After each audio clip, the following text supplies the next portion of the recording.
Hello दोस्तों, मैं CSO भर्ती 2022 के वैकेंसी के बारे में अपडेट देने वाला हूं। उससे पहले हम यह बात बता दूं कि मैं स्किल टेस्ट और सिलेबस के बारे में अच्छे से जानकारी देने वाला हूं। उससे पहले हम लोग नोटिफिकेशन के बारे में जल्दी जल्दी जान लेते हैं। दोस्तों देखिए, यहाँ पर नोटिफिकेशन में सबसे पहले साफ साफ लिखा हुआ है ये चीज़ें कि यहाँ पर मेल और फीमेल दोनों लोग इसको अप्लाई कर सकते हैं। दोस्तों ठीक है, यहाँ पर मेल और फीमेल दोनों लोग आप क्या कर सकते हैं, अप्लाई कर सकते हैं। देखिए, अप्लीकेशन बिगेन, इसके मतलब है कि अप्लीकेशन कब से स्टार्ट हो जाएगा। तो 21/11/2022 से लेकर के 20/12/2022 तक, यानी कि 20 दिसंबर 11 बजे रात तक यह फॉर्म अप्लाई होगा। यहाँ पर एक चीज़ मैं ये बताना चाहूँगा कि दोस्तों, जैसे ही यह फॉर्म अप्लाई होना स्टार्ट हो जाता है तो आप लोग जल्दी से जल्दी फॉर्म को अप्लाई कर दीजिएगा, क्योंकि इस नोटिफिकेशन में साफ साफ ये चीज़ें लिखी हुई हैं कि लास्ट में जो भी फॉर्म अप्लाई करता है वो अगर वंचित रह जाता है कि नहीं, तो इसमें सरकार का किसी प्रकार का दोष नहीं रहेगा।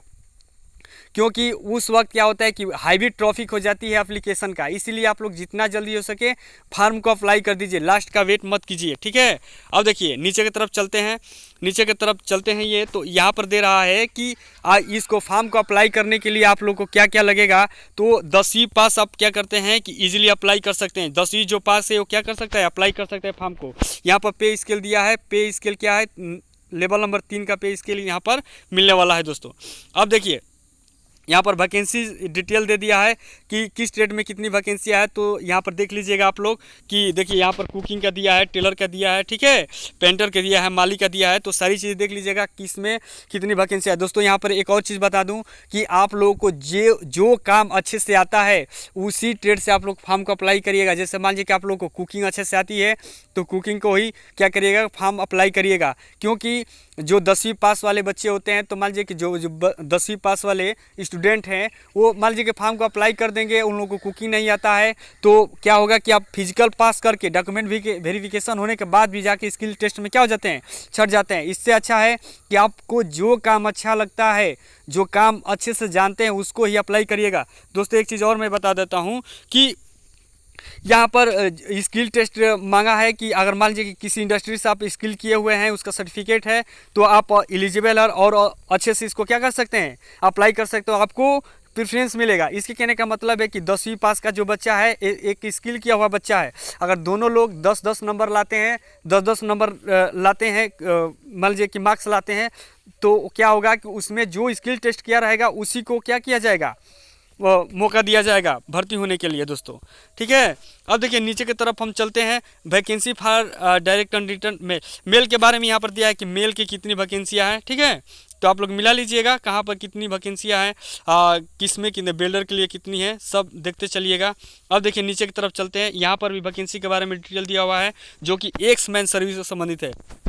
जो लोग एक्स मैन सर्विस हैं वो लोगों के लिए यहाँ पर दिया हुआ है कि कुक के लिए कितनी वैकेंसी है, टेलर के लिए कितनी वैकेंसी, तो आप लोग भी देख लीजिएगा भाई। अब देखिए नीचे की तरफ चलते हैं थोड़ा सा। अब देखिए यहाँ पर क्या कह रहा है कि कैंडिडेट को क्या क्या करना पड़ेगा। देखिए, सबसे पहले जैसे ही आप फॉर्म को अप्लाई कर देते हैं, आप एजुकेशन के थ्रू अप्लाई कर देते हैं, या आपके पास एक्सपीरियंस सर्टिफिकेट है उसके थ्रू अप्लाई कर देते हैं। तो जैसे ही अप्लाई कर देंगे कि नहीं, तो आप लोगों का यहाँ पर 100 रुपया चालान लगने वाला है। दोस्तों ठीक है, किसके लिए लगेगा, यूआर के लिए, ठीक है, उसके बाद से ओबीसी के लिए, ईडब्ल्यूएस के लिए, इन लोगों के लिए 100 रुपया है। अदर जितने भी हैं मेल और उसके बाद से फीमेल, उन लोगों के लिए 1 भी रुपया चार्ज नहीं लगने वाला है। दोस्तों ठीक है, अब देखिए जैसे ही आप लोग फॉर्म को अप्लाई कर देंगे, तो सबसे पहले आप लोगों का क्या होगा कि आप लोगों का फिजिकल टेस्ट होगा। दोस्तों फिजिकल टेस्ट होने के बाद से आप लोगों का क्या होगा कि डॉक्यूमेंट वेरिफिकेशन होगा।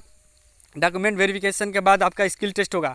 सबसे पहले मैं ये बता देता हूँ कि फिजिकल टेस्ट में क्या होगा कि ओबीसी और ईडब्ल्यूएस, उसके बाद से जनरल के लिए 170 हाइट मांगा है। दोस्तों ठीक है, और उसके बाद से लड़कियों के लिए कितना है, तो 157 हाइट है। ठीक है, अब यहाँ पर एक चीज़ और देख लीजिए, और यहाँ पर दिया है कि आप लोग आपका सीना कितना होना चाहिए इन कैंडिडेट के लिए, तो 80 सीना होना चाहिए और फुला करके 5 सेंटीमीटर यानी कि 85 सेंटीमीटर होना चाहिए। ठीक है, और लड़कियों के लिए सीना का कोई प्रॉब्लम नहीं है, यहाँ पर नहीं दिया है सीना। ठीक है, अब नीचे की तरफ चलते हैं। वेट के बारे में यहाँ पर बता दें। देखिए वेट क्या होता है कि बहुत से लोगों का वेट में ही छट जाते हैं। जानते हैं क्या होता है यहाँ पर, जैसे मान लीजिए कि आपका वेट 70 केजी है, चाहे 85 केजी है, तो आपकी हाइट कितनी होनी चाहिए, वो हाइट पर निर्भर करता है। अगर हाइट आपकी मान लीजिए कि 170 है, आप 170 की हाइट है, आपका वजन मान लीजिए कि आपका 90 किलो है, 95 किलो है, तो ये सब नहीं चलता है। इसका इस क्राइटेरिया होता है, नोटिफिकेशन में दिया हुआ है, तो आप लोग उससे मिला लीजिएगा कि कहाँ पर कितनी मेरी हाइट है और कितना मेरा वजन होना चाहिए। ठीक है, तो वजन में भी आप छट सकते हैं दोस्तों यहाँ पर। अब देखिए मेडिकल स्टैंडर्ड के बारे में बता देता हूँ कि सारे चीज़ हो जाने के बाद से अब देखिए यहाँ पर क्या होगा कि अब जैसे ही आप फिजिकल और डॉक्यूमेंट वेरिफिकेशन स्किल टेस्ट दे देते हैं कि नहीं, तो आपका पेपर होगा। पेपर कैसे होगा, तो यह बोर्ड तय करेगा। स्किल टेस्ट होगा, ठीक है, सीबीटी होगा या ओ एम, यानी कि ऑफलाइन पेपर होगा, नहीं तो क्या होगा, सीबीटी होगा। ये बोर्ड तय करेगा दोस्तों। अब नीचे की तरफ चलते हैं। नीचे की तरफ कुछ ये तो हम बता ही दिए हैं। देखिए मेडिकल स्टैंडर्ड A1 का मतलब होता है जो एयरफोर्स नेवी में होता है, वही आप लोगों का क्या होगा, मेडिकल होगा दोस्तों। अब चलिए थोड़ा नीचे देख लेते हैं और क्या चीज़ है इसमें। क्वालिफिकेशन के बारे में आप लोगों को बता ही दिए हैं। 10वीं पास इजीली अप्लाई कर सकते हैं। अगर कोई जिसके पास स्किल टेस्ट है या ITI सर्टिफिकेट है उस चीज़ से रिलेटेड, तो उसको सबसे ज़्यादा प्रेफरेंस मिलेगी। ठीक है, अब मान लीजिए कि 70 नंबर लेकर आए हैं, वो भी 70 नंबर लेकर आए हैं, तो उसको सबसे पहले प्रेफरेंस किसको मिलेगा, जिसके पास स्किल टेस्ट होगा या उसके पास कोई ट्रेड सर्टिफिकेट होगा। ठीक है दोस्तों, अगर उससे एक भी नंबर अधिक ला जाते हैं 10वीं पास, तो आपको सबसे पहले आपको जॉब दिया जाएगा, उसको नहीं दिया जाएगा दोस्तों। एक नंबर का हेरफेर रहेगा आप में। तो अब देखिए नीचे की तरफ चलते हैं। सर्टिफिकेट फॉर्मेट के बारे में बता रहा है। देखिए यहाँ पर बता रहा है कि सर्टिफिकेट फॉर्मेट आपको कास्ट सर्टिफिकेट होना चाहिए, वो कास्ट सर्टिफिकेट आप में लगेगा। ठीक है, कास्ट सर्टिफिकेट भी लगेगा। अब यहाँ पर एक चीज़ और देखिए, सिग्नेचर आपका सब कुछ लगेगा। डोमिसाइल परमानेंटली रजिस्ट्रेशन सर्टिफिकेट, यानी कि आपका डोमिसाइल भी इसमें लगने वाला है दोस्तों। नीचे की तरफ और चलते हैं। नीचे की तरफ देखिए यहाँ पर ये चीज़ मुझको बहुत इंपॉर्टेंट लग रहा है, तो इसको मैं अच्छे से बता ही देता हूँ। ठीक है, रुक जाइए थोड़ा सा। इसमें क्या है कि देखिए यहाँ पर सेक्टर दिया हुआ है कि किस सेक्टर से कौन आता है, तो आप लोग उसी सेक्टर से क्या करेंगे कि फॉर्म को अप्लाई करेंगे। ठीक है, तो सेक्टर के बारे में बता देते हैं और उससे क्या फ़ायदा है ये भी हम बता देते हैं। ठीक है, अब देखिए यहाँ पर दिया है सेक्टर के बारे में। देखिए जैसे मान लीजिए कि बिहार झारखंड से आप हैं, तो ईस्टर्न सेक्टर में आते हैं आप। ईस्टर्न सेक्टर से ही आप क्या करिएगा, फॉर्म को अप्लाई करिएगा। इससे क्या होता है कि आपको फॉर्म में किसी प्रकार की गलती हो जाती है, जैसे मान लीजिए कि आपके नाम में कुछ मिस्टेक हो गया, चाहे जैसे मान लीजिए कि आप स्किल टेस्ट सारा कुछ पास कर दिए हैं, कोई जाकर लास्ट में किसी प्रकार की प्रॉब्लम हो जाती है कि नहीं, तो बोर्ड को सबसे पहले आप इस ईमेल पर क्या करेंगे कि मैसेज कर देंगे। जितने भी डॉक्यूमेंट है, जो भी प्रॉब्लम है आपकी, इस पर मैसेज पर सेंड कर देंगे और उसके बाद आप जाते हैं कि नहीं, तो आपको परमिशन मिल जाता है। इसके कहने का मतलब कि आप किसी प्रकार की कुछ भी छुपा नहीं रहे हैं, वो आपसे गलती से हुआ है, आप इसके बारे में जानकारी दे दिए हैं, तो आपको क्या किया जाता है कि आपको वहाँ पे रख लिया जाता है। ये चीज़ें इसलिए दी हुई होती है कि आपको किसी प्रकार की गलती हो रही कि नहीं, तो इस पर डायरेक्ट आप मैसेज कीजिए। आप जिस सेक्टर से आते हैं और उस सारे सेक्टरों का यहाँ पर दे दिया है दोस्तों, आप मिला भी लीजिएगा आप लोग।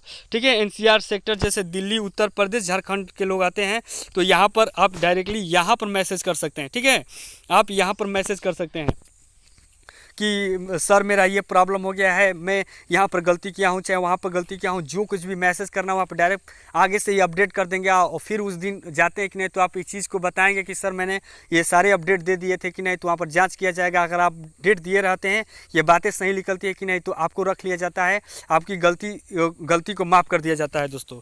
यहाँ पर यही प्रॉफिट होता है। ठीक है, अब देखिए नीचे की तरफ चलते हैं।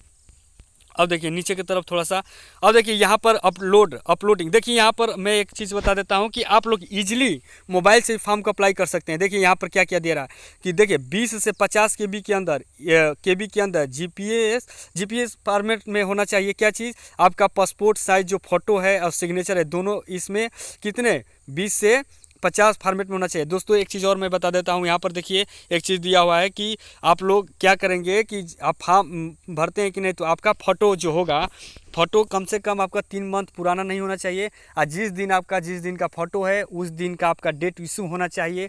तो आप लोगों को देख लेना आप लोग कि आपका फ़ोटो पुराना है चाहे नया है। ठीक है, तो आप लोग उस फ़ोटो पर जैसे ही फॉर्म आप अप्लाई करेंगे कि नहीं, तो वहाँ पर फ़ोटो DOP आप लोग लिख लेंगे, अपना नाम भी लिख लेंगे। लिख करके उसके बाद से आप लोग क्या कर देंगे, फ़ोटो अपडेट करेंगे इसको। ठीक है, यहाँ पर सिग्नेचर कैसे अपलोड करना है तो देख लीजिए। यहाँ पर ये GPS फॉर्मेट में 10 से 20 KB के रूप में डॉक्यूमेंट डॉक्यूमेंट कैसे अपलोड करना है तो देख लीजिए, 1 MB फॉर्मेट में आप लोग अपलोड कर सकते हैं। देखिए लास्ट डेट दिया हुआ है कि 20 दिसंबर रात को 11 बजे तक आप फॉर्म को क्या कर सकते हैं, अप्लाई कर सकते हैं दोस्तों, ठीक है। अब देखिए नीचे की तरफ 100 रुपया चालान लगेगा, ये चीज़ बता चुका हूँ। अब नीचे की तरफ और चलता हूँ। देखिए यहाँ पर 22 तारीख ये कह रहा है कि अगर आप फॉर्म को भर दिए हैं, अभी चालान नहीं किए हैं कि नहीं, तो मान लीजिए कि भारी सर्वर प्रॉब्लम होने के कारण आप अप्लाई नहीं कर पा रहे हैं, तो अब 22 तारीख तक जा कर के कहाँ पर, तो SBI बैंक में आप लोग क्या कर सकते हैं, एप्लीकेशन का आप लोग चालान करवा सकते हैं और फॉर्म को अच्छे से सबमिट करा सकते हैं दोस्तों, ठीक है। अब नीचे की तरफ चलते हैं, थोड़ा नीचे की तरफ और आ जाते हैं। ये एडमिट कार्ड इशू, ये सारी चीज़ें बता दिया हूँ। सारी चीज़ें बताने के बाद अब नीचे की तरफ चलता हूँ। ये फिजिकल एफिशिएंसी टेस्ट, ये बार बार यही चीज़ आ रहा है। अब देखिए नीचे की तरफ और नीचे देखिए यहाँ पर फिजिकल टेस्ट कैसे होगा। देखिए जो मेल कैंडिडेट होंगे 6.5 मिनट में 1600 मीटर, ये बहुत इजीली है, आराम से आप क्वालिफाई कर जाएंगे। यहाँ पर एक चीज़ मैं बता देता हूँ कि दोस्तों ट्रेड टेस्ट और ये फिजिकल टेस्ट उतना मायने नहीं रहता है दोस्तों। आप लगन से, बहुत मेहनत से पढ़ते रहिए दबा के एकदम, क्योंकि फिजिकल टेस्ट और स्किल टेस्ट सारे चीज़ क्वालिफाई करने के बाद से भी आप डिस्क्वालीफाई हो जाएंगे, क्योंकि आपका अगर पढ़ाई वीक रहता है कि नहीं तो आप कहीं भी वो क्वालिफाई नहीं कर पाएंगे दोस्तों। आज के डेट में ये हो गया है कि आप फिजिकल टेस्ट और मैंडली टेस्ट, इसका मतलब कि रिटन टेस्ट, तो सब कुछ मजबूत करके चलते रहिए दोस्तों, तभी आप क्या करेंगे कि एग्ज़ाम को क्वालिफाई कर पाएंगे। देखिए फीमेल के बारे में यहाँ पर दे दिया है 800 मीटर 4 मिनट में आप लोगों को दौड़ना है, तो फीमेल यहाँ पर दौड़ लीजिएगा, आप लोग दौड़ ही लेंगी क्योंकि आसानी है। देखिए यहाँ पर डॉक्यूमेंट क्या क्या लगने वाला है, तो यहाँ पर दे दिया है एजुकेशन सर्टिफिकेट, इसका मतलब 10वीं का, डेट ऑफ बर्थ में 10वीं ही डाल सकते हैं। डोमिसाइल सर्टिफिकेट ये भी आप लोगों को अपलोड करना है। उसके बाद से कास्ट सर्टिफिकेट भी अपलोड करना है, ठीक है। अब नीचे की तरफ देख लेते हैं और रुक जाइए दोस्तों, ये वाला। अब देखिए कास्ट सर्टिफिकेट हो गया, और नीचे तो ये आप लोगों के लिए नहीं है, ये दे दिया है जैसे ये देख लीजिएगा, ये आप लोगों का नहीं है। यहाँ पर दे दिया है जैसे हिमाचल प्रदेश, कश्मीर, ये सब के बारे में कुछ जानकारी दिया है, तो आप लोग इसको भी मिला लीजिएगा दोस्तों। अब नीचे की तरफ चलते हैं और देखिए टेस्ट के बारे में यहाँ पर बता देता हूँ। टेस्ट के बारे में ये बता देता हूँ कि देखिए टेस्ट के बारे में यही बताऊँगा मैं कि आप लोग दोस्तों जिस ट्रेड में आप अव्वल हैं, देखिए गांव के लड़के होते हैं ऐसे कि वो भाई ऐसे होते हैं कि खाना वाना सब कुछ बना लेते हैं, कपड़ा वपड़ा सब कुछ धो लेते हैं, तो उन लोगों की तो बात ही अलग है। तो आप लोगों को जिस काम में अच्छे हैं आप उसी ट्रेड से आप फॉर्म को अप्लाई करिएगा। जैसे आप लोग कपड़े अच्छे से इस्त्री कर लेते हैं, अच्छे से क्रीच कर लेते हैं उसके बाद से मान लीजिए कि आप खाना अच्छे से एकदम बना लेते हैं, चपाती, रोटी, दाल, मीट, मुर्गा, जो भी कुछ भी है सब कुछ अच्छे से बना लेते हैं कि नहीं, तो आप कुकिंग से ही अप्लाई करिएगा और पढ़ते रहिए दबा करके, ठीक है। तो अप्लाई करेंगे तो स्किल टेस्ट होगा, तो आराम से इजीली स्किल टेस्ट क्वालिफाई कर जाएंगे। अब उसके बाद से ये जो स्किल टेस्ट है दोस्तों, मैं यहाँ पर बता देता हूँ कि स्किल टेस्ट का कोई भी नंबर नहीं मिलने वाला, ये बस क्वालिफाइंग नेचर है, ये बस क्वालिफाइंग नेचर है। आप जैसे ही पास कर जाएंगे तो आप घर आ जाएंगे। उसके बाद से आपका मान लीजिए कि 20 या 1 महीने के अंदर आपका एग्ज़ाम हो जाता है और होगा भी, ठीक है। तो आप लोग उसके बाद से क्या करेंगे कि आप इसी वक्त से आप पढ़ते रहिए, मेहनत करते रहिए, क्योंकि पढ़ाई सर्वोपरि है दोस्तों। आप हर एक चीज़ क्वालिफाई करके और रिटेन में जा करके डिसक्वालीफाई हो जाएंगे दोस्तों, ठीक है। अब देखिए नीचे की तरफ चलते हैं और यहाँ पर अब ये चीज़ें यहीं पर मैं बता देता हूँ, सिलेबस के बारे में डिस्कस कर देता हूँ। देखिए सिलेबस बता देता हूँ ये चीज़ कि जो एसएससी जीडी का जो लोग तैयारी कर रहे हैं दोस्तों, वो लोगों के लिए बहुत ही आसान है। एसएससी जीडी से थोड़ा सा डाउन करके इसका पेपर बनाता है, आप सारे चीज़ क्वालिफाई कर जाएंगे। आप एसएससी जीडी का तैयारी किए हैं, मैथ और रीजनिंग, जीके और उसके बाद से हिंदी। प्रेफरेंस वाला यहाँ पर एक चीज़ बता दूंगा कि देखिए यहाँ पर प्रेफरेंस के बारे में बता देता हूँ कि आप लोग प्रेफरेंस के मतलब ये होता है कि आप क्या करेंगे कि आप जो प्रेफरेंस देंगे, जैसे इंग्लिश या हिंदी, अगर इंग्लिश देते हैं तो देखिए जीके आएगा, ठीक है, हिंदी और इंग्लिश में भी, और उसके बाद से मैथ, रीजनिंग सब हिंदी इंग्लिश में, और इंग्लिश में ही आ जाएगा, ठीक है। अगर आप लोग हिंदी चूज कर देते हैं कि नहीं, तो इंग्लिश की जगह पे हिंदी आ जाएगा दोस्तों। तो आप लोग सिलेबस जो जीडी का है सेम टू सेम वही सिलेबस रहता है। मैं फिर रिवाइंड करता हूँ कि आप जो एसएससी जीडी का जो लोग तैयारी कर रहे हैं, ये समझिए कि एकदम हूबहू वही है। आप जम के पढ़ते रहिए और टेट के बारे में थोड़ा सा से जानकारी कर लीजिए, उसके बाद से आप इजीली क्वालिफाई कर जाएंगे दोस्तों। ज़्यादा बड़ा चीज़ नहीं है ये, ठीक है।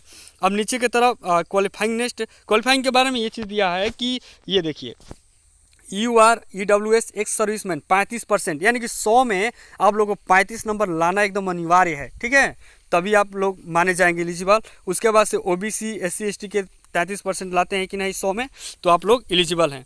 दोस्तों मैं लग रहा है कि सारी जानकारी दे चुका हूं और सब कुछ हो ही गया है, अब कुछ बच नहीं रहा है। फिर भी कितना भी बताने के बाद भी बहुत सी सारी जानकारियाँ छूट ही जाती हैं। अगर आपको दिक्कत हो रही है कि नहीं तो डायरेक्ट कमेंट करके मुझसे कमेंट में पूछ लीजिएगा, मैं जल्द से जल्द इसको क्या करूँगा, रिप्लाई कर दूँगा दोस्तों।